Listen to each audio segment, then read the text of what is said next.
Hello and welcome back to my channel. My name's Kaylee and these are my books.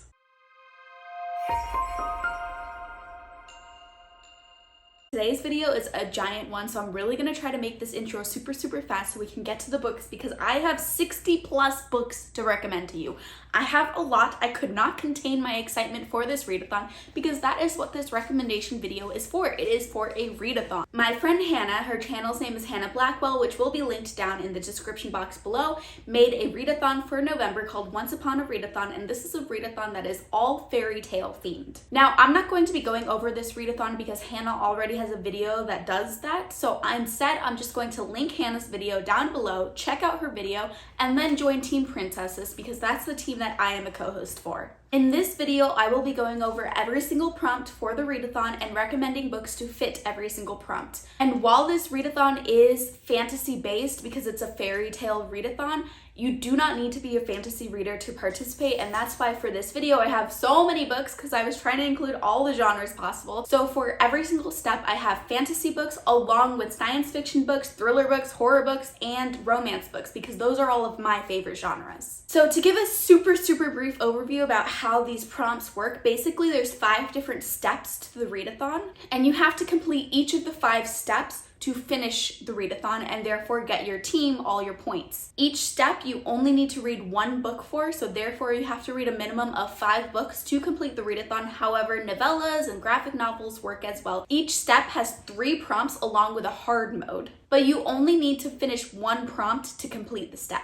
Now, each of these steps have a wonderful story associated with it. However, because this video is already going to be crazy long with my 60 plus books and I'm trying to limit the length as much as possible, you can go check out the story on Hannah's channel in the video that will be linked below. And also there's a Discord with all of this information. This video is really just going to be bare bones. What are the prompts and what books fit these prompts? So for step 1, the 3 main prompts are a book featuring royalty, a retelling, and this could be a retelling of fairy tale or mythology or folklore, or reading a book with the words once, upon, a, or time in the title. And the hard mode is to read a book with 2 of those words or more.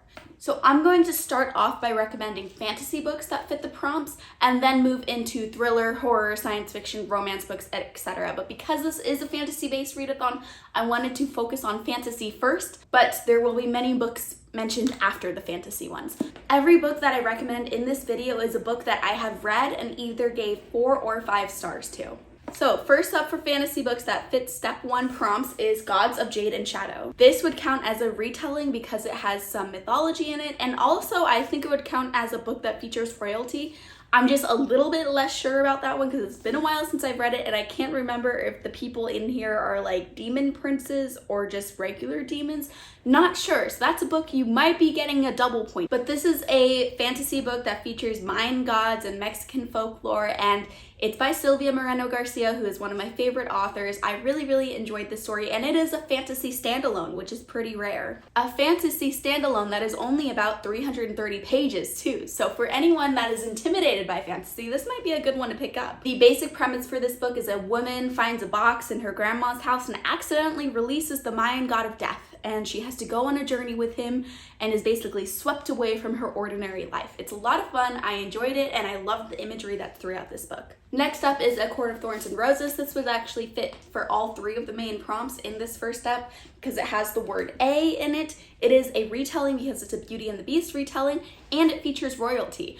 I'm sure you've heard of this book before, but if you haven't read it yet, maybe now's the time to read it since it'll get you quite a few points for this first step. This is one of my favorite series of all time, especially book 2 in this series. But to quickly sum it up, it's a fantasy romance, it features fae, and we follow our main character, Feyre, who kind of gets swept up into the fae world and fae politics. Next up is Cinder. This is a YA science fiction / fantasy book. Cinder is a retelling of Cinderella, and it is a lot of fun. Really enjoyed this. I would say it is an equal mix of science fiction and fantasy with all of my favorite YA tropes throughout.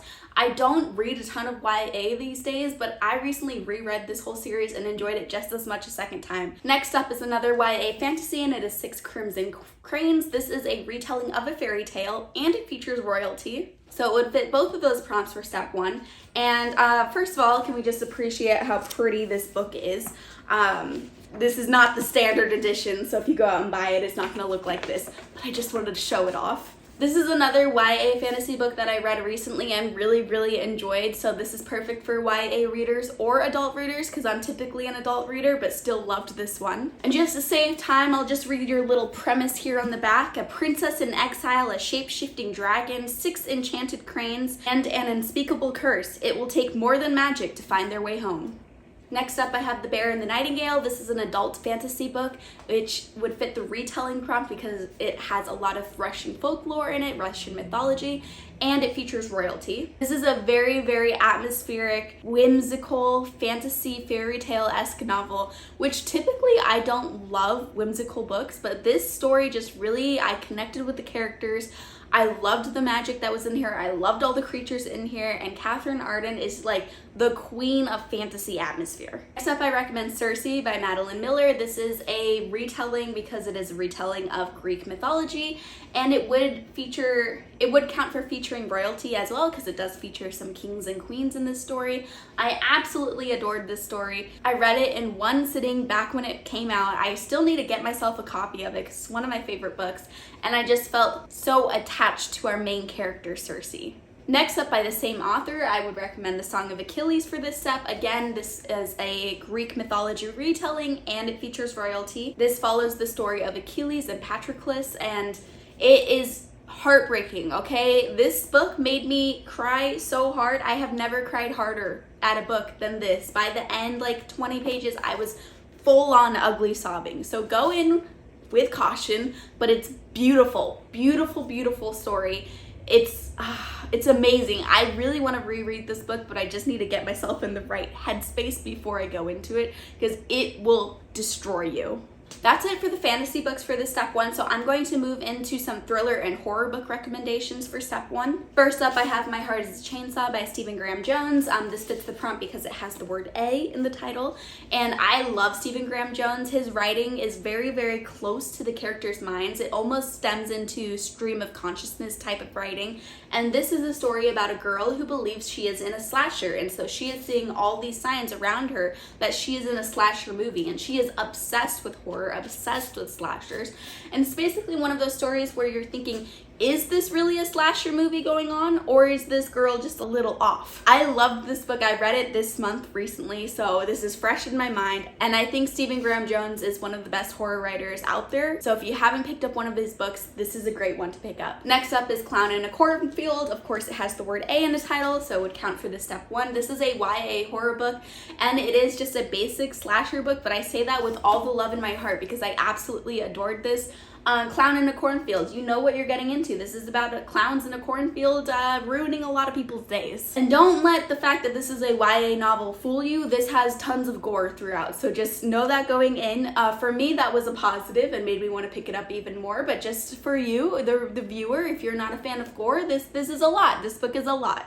Next up is The Last Time I Lied. This has the word time in the title, and so it fits for this step 1. This is a Riley Sager book, and this is actually my very first Riley Sager I ever read, and I absolutely loved it when I read it, but I don't know where I would rank it in terms of Riley Sager because it's the first one I read. So like, of course this is one of my favorites, but also I had nothing to compare it to when I first read it, so who knows. But this is a thriller about a summer camp, and back in the day, some people go missing at this summer camp, and then the girl who lived in the cabin with the women who went missing kind of goes back to the camp as a camp counselor and starts finding some clues about the disappearance that happened when she was a child. Next up is another thriller recommendation. A Good Marriage has the word A in the title, so fits the prompt.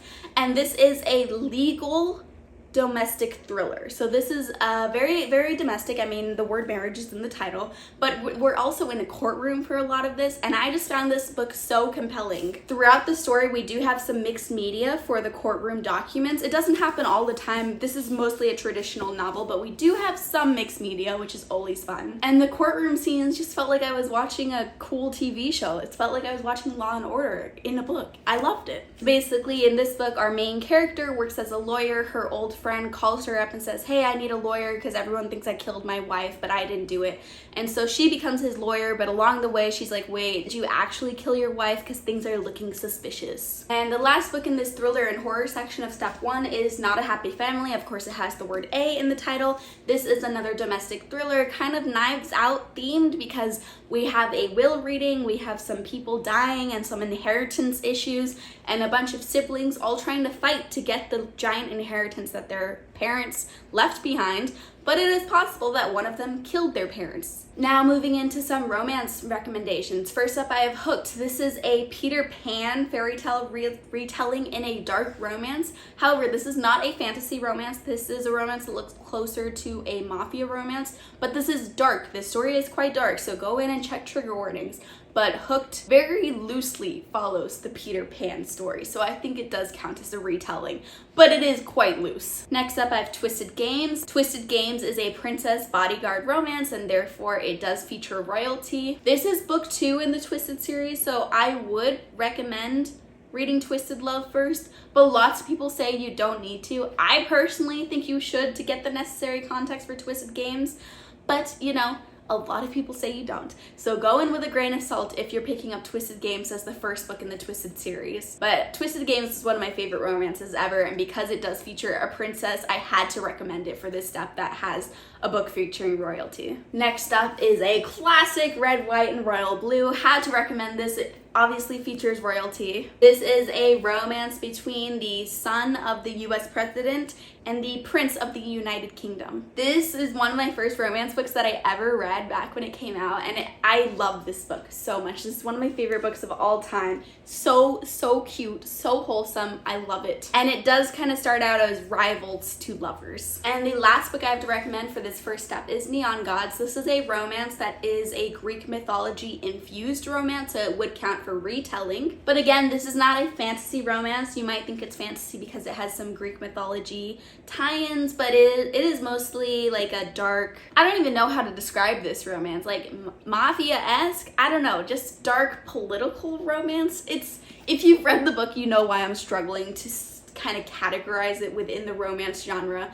But I really enjoyed this. I love this whole series that Katie Roberts writes, and each book is a different Greek mythology retelling, so if you've already read Neon Gods, you can pick up any of the other books in this series that would count. And I highly recommend all of them, although Neon Gods is my favorite. This is the one that got 5 out of 5 stars from me. The other ones have just gotten 4s. Now, the prompts for step 2 of the readathon is a book with a map, a book that you recently acquired, or a book with red, orange, brown, or yellow on the cover, and hard mode is to find a book with 2 of those colors on the cover. Again, you only need to fit one of these prompts to pass step 2. So therefore, if you read a book that you recently acquired, you're good. So starting out with fantasy books, I do have The Jasmine Throne here. I really enjoyed this story. And we have some yellow, orange, and brown on the cover, so I think this would fit hard mode. And this is a sapphic romance as well, so we do have a female-female relationship. And I will just read the little top part of the synopsis here. One is a vengeful princess seeking to depose her brother from his throne. The other is a priestess searching for her family. Together, they will change the fate of an empire. The magic in here is really cool, and there's a plague that goes on in here that's like so creepy and disturbing to read about. I really enjoyed this book, and I need to read book 2. Next up for fantasy, I have She Who Became the Sun. Now, my cover has kind of orange, red, and yellow all on the cover. I have a special edition copy though, so I don't think they all look like this, but I do think they all have some variation of yellow, orange, and reds on the cover. I read this book when it first came out and absolutely loved it. I think I listened to the entire audiobook in one sitting while I was following along with the book because I just couldn't put this book down. And this is a retelling of Chinese history. So it says on the back, a glorious retelling of the rise of the Ming Dynasty's first emperor. And it also has a lot of tropes in here that are very similar to Mulan. And another sapphic relationship. Next up for fantasy, I have In the Ravenous Dark. This counts because it has red on the cover. And this is I think it's a new adult fantasy. I don't think it's fully adult and I don't think it's fully YA, but I really love this. It has a lot of spooky themes in it as well. So if you're entering November still wanting some spooky reads, this is a great spooky fantasy book. And this does have some romance involved as well. It does have a polyamorous relationship in here. But this is, I would say, mostly a fantasy. I don't know, maybe some people would fight me on that, but I think this is mostly a fantasy with some romance. And I'll just read the little back synopsis here. She loves a princess, she's bound to a warrior, she must betray them both. Has some really cool magic in here, some really cool politics going on, and this is a standalone, so not a big serious commitment. Next up, I have these Hollow Vows. I think this would fit, you know, the kind of orange-brown leaves on the cover. And while I said In the Ravenous Dark is fantasy with some romance, I would say this is romance with some fantasy, but I loved it. I think if you liked A Court of Thorns and Roses, that series, you should try picking this one up. It gave me a lot of the same vibes. This is about a human woman who enters into the Fae's court to go on a heist and steal from them because she's trying to save her sister. And along the way, she meets some attractive men that she may or may not fall in love with. Next up, I have The Swordsman's Lament.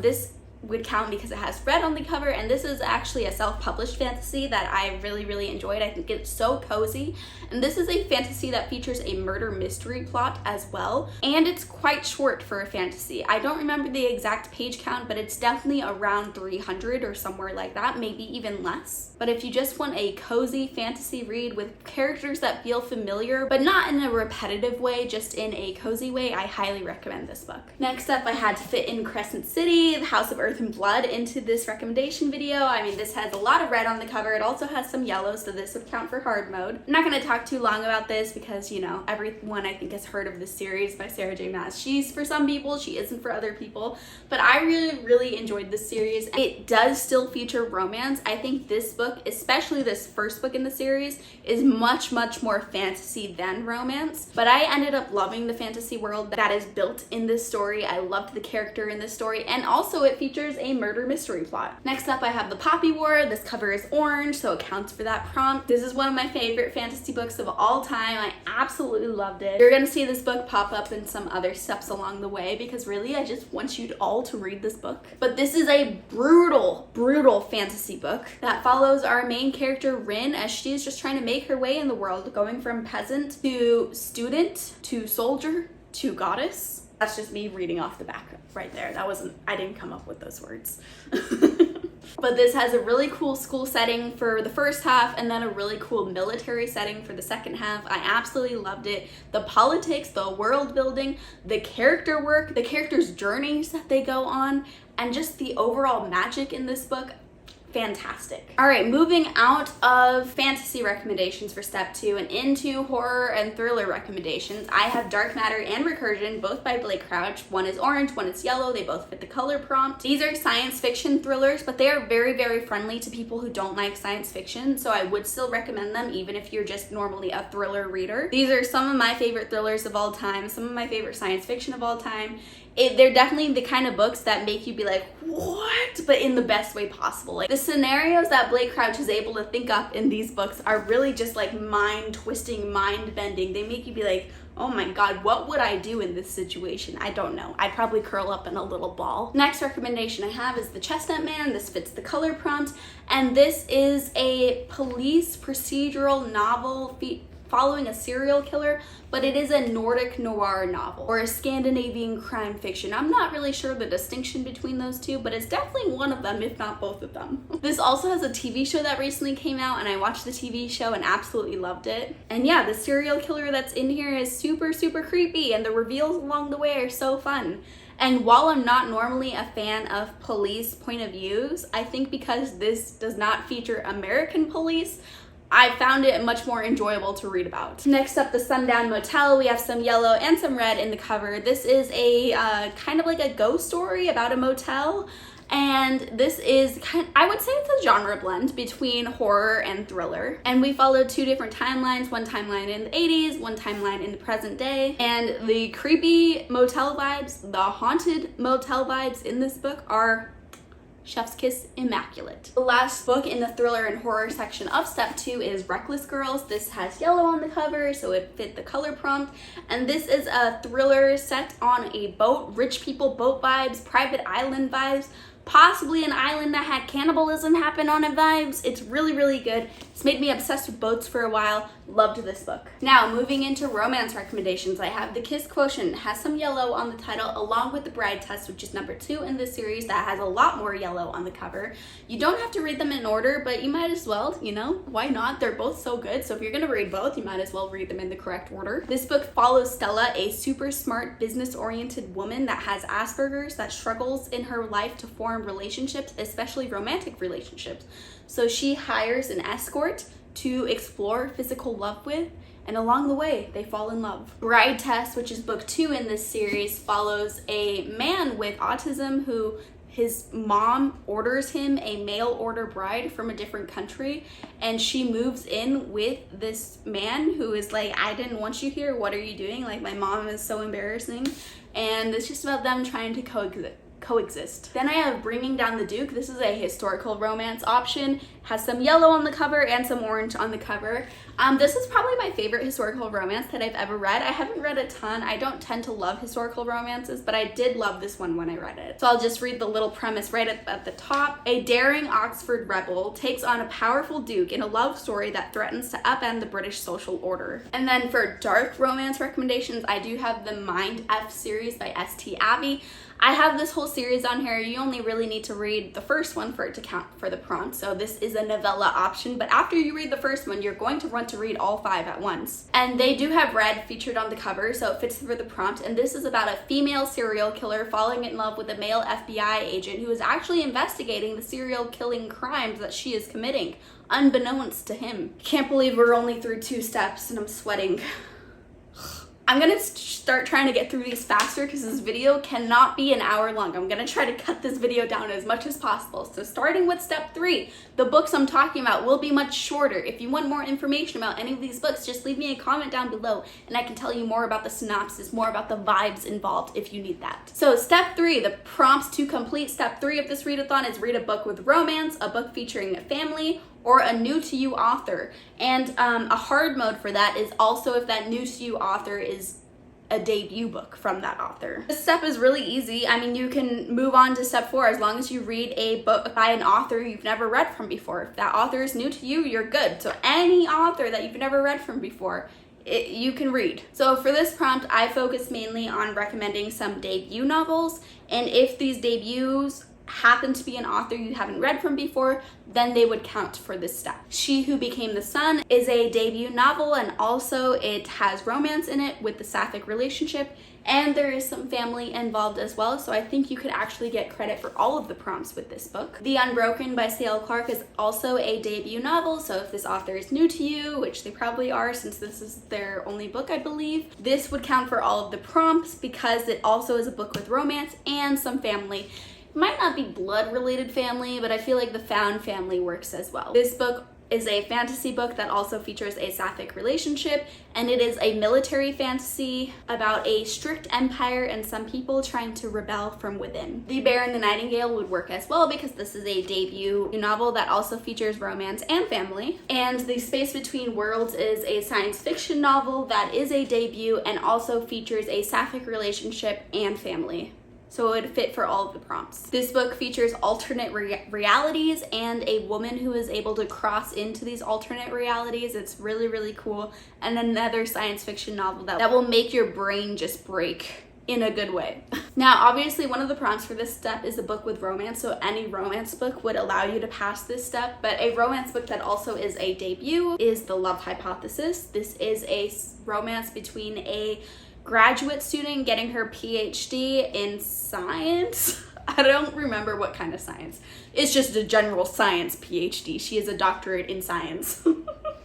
And it's about her falling in love with one of the professors, which honestly is kind of weird, but it was still good. Red, White, and Royal Blue is Casey McQuiston's debut, and this obviously is a romance, so it would fit for that prompt, and it features family because these men's families are really important to the story and who they are. An Absolutely Remarkable Thing is a science fiction debut by Hank Green. This also is a book that has some romance in it, features family in it as well. I love the science fiction novel. Like, it was so wholesome in a funny way.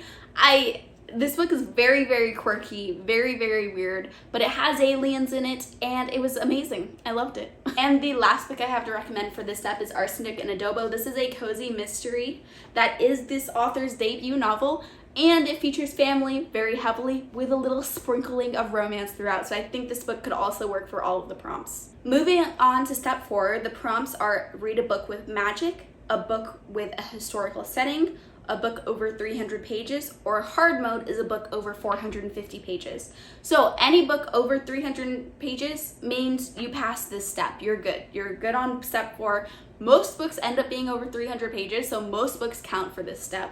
I am focusing on some books with magic, historical settings, or longer books, and because if you're not a fantasy reader, it could be a bit more difficult to hit all those prompts, but I do have some books in here that have all of the prompts but aren't fantasy. So starting with fantasy, I mean, fantasy is very easy for this step because most fantasies are set in a historical setting, most fantasies have magic, and most fantasies are over 450 pages. So any fantasy you pick up can most likely fit all the prompts, including hard mode, but some fantasies I will specifically recommend. One of them is Malice. I read this for the first time this year and loved it. It's going to be one of my favorites of the year. We follow a bunch of different point of views in this novel, and this book is both plot focused and character focused. I fell in love with every single point of view that gets featured. We have some cool giant battle scenes, and by giant I don't mean like the battle itself is giant, I mean they are battling giants. Lots of prophecies are featured in this book along with a chosen one trope. There is a very, very cool animal companion in here, and the magic was so interesting to read about, and I can't wait to continue on in this series. In November, a little spoiler alert for my Once Upon a Readathon TBR, which will be a separate video to this, I will be picking up book 2 in this series. Next up I have Nevernight. Now this one doesn't fit the hard mode because it is not over 450 pages, but it is over 300, and this has magic and this has a historical setting, therefore it fits all of the prompts besides the hard mode. I really, really enjoy this series. This is about a woman who joins a school for assassins. It's very dark. We have shadow magic, we have shadow companions going on, and the driving force that this young woman has, her name is Mia. She wants to take revenge on the people that destroyed her family, but the people that destroyed her family happen to be the heads of the empire, so she wants to bring down the empire and joins this assassin school to learn some skills. If you haven't started the Way of Kings series, now might be the time to do it. Now this is definitely over 450 pages. It is about 1,000 pages. So congrats, you hit hard mode if you select this book, but this has a historical setting and it features magic, so you would get all the points for this book. This is one of my favorite fantasy series of all time. It is still ongoing. There are 4 books out currently. I love all 4 of the books, but this book has all of Brandon Sanderson's strengths, including world building, magic systems, and very, very epic combat scenes.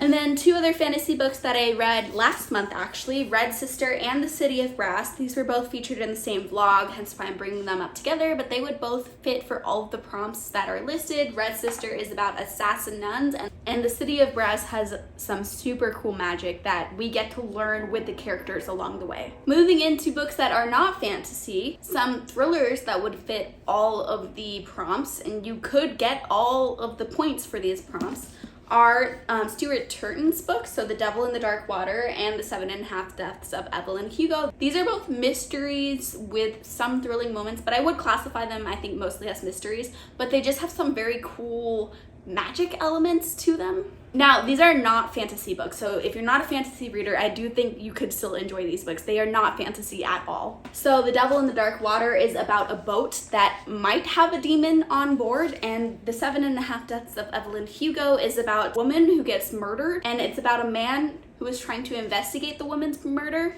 but basically he's experiencing the same day over and over and over again, and at the end of the day each time, Evelyn Hardcastle gets murdered, and he just has to figure out who the murderer is by the end of 7.5 days. This is one of my favorite mystery books of all time, if not my favorite mystery book of all time. I think the concept is so freaking cool. And then The Devil in the Dark Water is not, between the two, I like The 7.5 Deaths of Evelyn Hugo, but I did still enjoy this one, and I'll read the little premise up at the top here. A murder on the high seas, a detective duo, a demon who may or may not exist. Next recommendation I have is The Haunting of Ashburn House. This does not have a historic setting and it is not over 450 pages, but it is over 300 pages, and it does feature magic, so you would get points for both of those prompts.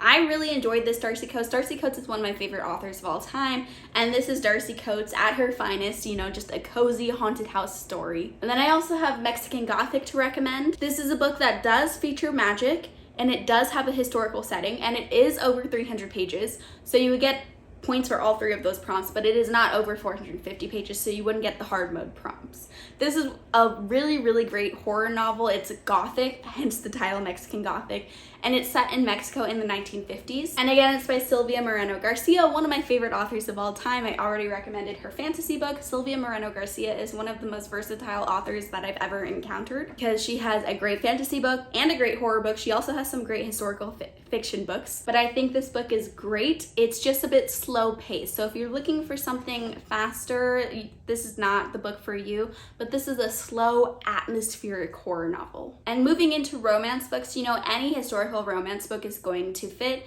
Any romance book at all is going to fit if it's over 300 pages, but if it's a historical romance that's over 300 pages, you'll get the points for 2 prompts. But the specific romance book that I would like to recommend is Sea of Ruin. This is one of my favorite romance books of all time.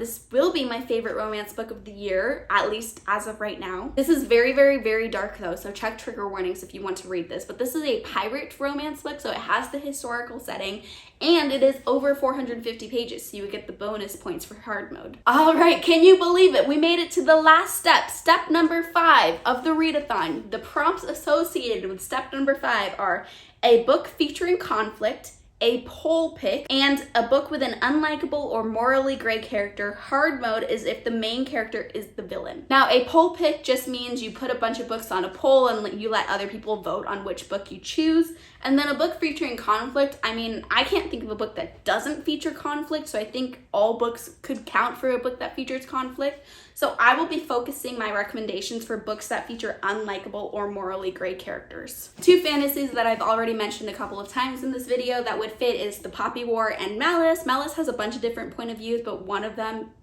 if not multiple, are unlikable or morally gray. And I think we could count one of them as being a villain point of view as well, so you could get hard mode for this. And The Poppy War, I mean, Rin. Rin, that is all, Rin. She definitely could count as unlikable, morally gray, maybe even the villain, depending on what you want to call it. But either of these fantasies would work. A fantasy that I haven't talked about yet is A Deadly Education by Naomi Novik. This book, I think you could make a case for a morally gray main character, because our main character is a girl that specializes in dark magic, when dark magic is very frowned upon, it's supposed to be very evil, and people at her university hate her. This is about a magic school because she has such an ability with dark magic, so I think a morally gray main character is here. And then for science fiction, I would recommend Vicious by V.E. Schwab. This is a science fiction novel about these people that kind of give themselves superhuman powers and try to become superheroes, but then become villains instead. So I think this would count for hard mode even, where we follow the main character as a villain. Moving outside of fantasy recommendations and into thriller and horror book recommendations, I would recommend For Your Own Good. This is a thriller about a private school where the teacher is not great. He does not like children and he wants to punish them. So we are in his point of view. It's a very interesting point of view to be in because he is kind of like a villain point of view, so I think this would count for hard mode. I'll read you the little premise at the top. It's a bold, sneaky thriller set at a prestigious private school, complete with interfering parents, overeager students, and one teacher who just wants to teach them all a lesson. Next up, I have Tender is the Flesh. This is a pretty short book, so if you're looking for some shorter books for this video, this book is under 200 pages. This book is messed up though, okay?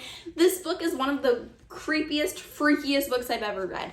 Everyone in this book kind of sucks, therefore everyone is unlikable, everyone is morally gray. I think everyone is a villain. This is a book about cannibalism and what if cannibalism was normalized in our society, and instead of butcher houses where we have cows and pigs and whatnot, what if we had humans? Next up, one of my favorite horror books of the year is Mary. This follows Mary's point of view throughout the whole story, and Mary is kind of unlikable, very morally gray, possibly the villain, question mark. I loved this book. This is a retelling kind of Carrie by Stephen King, but Mary is a middle-aged woman going through menopause. She is seeing all of these hallucinations. She goes to her doctor and the doctor's like, don't worry, it's just menopause. And she's like, I don't know if this is a normal symptom. And it's just about her kind of losing sanity throughout the story. It's one of those situations where we're so far inside her head, it's hard to tell what's real and what's not. And I loved it. One of my other favorite horror books of the year is Night of the Mannequins. This is a novella by Stephen Graham Jones. Stephen Graham Jones already has come up when I recommended My Heart is the Chainsaw, but Night of the Mannequins fits the morally gray / villain point of view that would get you the bonus points for this prompt. And then moving into romance, really any dark romance is going to count as a character that is morally gray, because dark romance, I feel like everyone is very morally gray, kind of unlikable, possibly the villain. But two dark romances that come to my mind are There Are No Saints, which is a serial killer romance, and so the serial killer definitely is a villain. I think we could count that as a villain point of view. And also Pestilence. Pestilence follows the 4 horsemen of the apocalypse and women who fall in love with them, and Pestilence is the horseman in this first book. And I think he's definitely a villain because he's spreading the plague across the world. Okay, but we did it. We made it. We're at the end of the video. Those are all 5 of the steps for this readathon, all of the prompts in each step, and a million books to recommend that could fit for this readathon. Now, please, if you've watched this video before checking out Hannah's video, please go watch Hannah's announcement video and then join Team Princesses. Tell me what you're gonna put on your TBR, because I am so excited to see everyone's TBRs. I will be making my own TBR. That'll be a video that gets uploaded sometime next week. And I know I went through these books really, really quickly, but I was trying to cram as many books as I could talk about in one video. So therefore, if you want any more information about any of these books, let me know down in the comments and I can type out a reply that gives you a bit more information than I gave you in this video. But I hope seeing all of these fantasy books, thriller books, science fiction books, horror books, and romance books lets you see that anyone can participate in this readathon. You do not have to like fairy tales to participate. I think it's going to be a ton of fun. There are so many amazing co-hosts in this readathon, and I'm just so excited for November. I mean, I'm sad that spooky season is ending because I love October, but at least we all have something super fun to look forward to in November. If you liked this video, please give me a like and subscribe for more content, and I'll see you next time. Bye!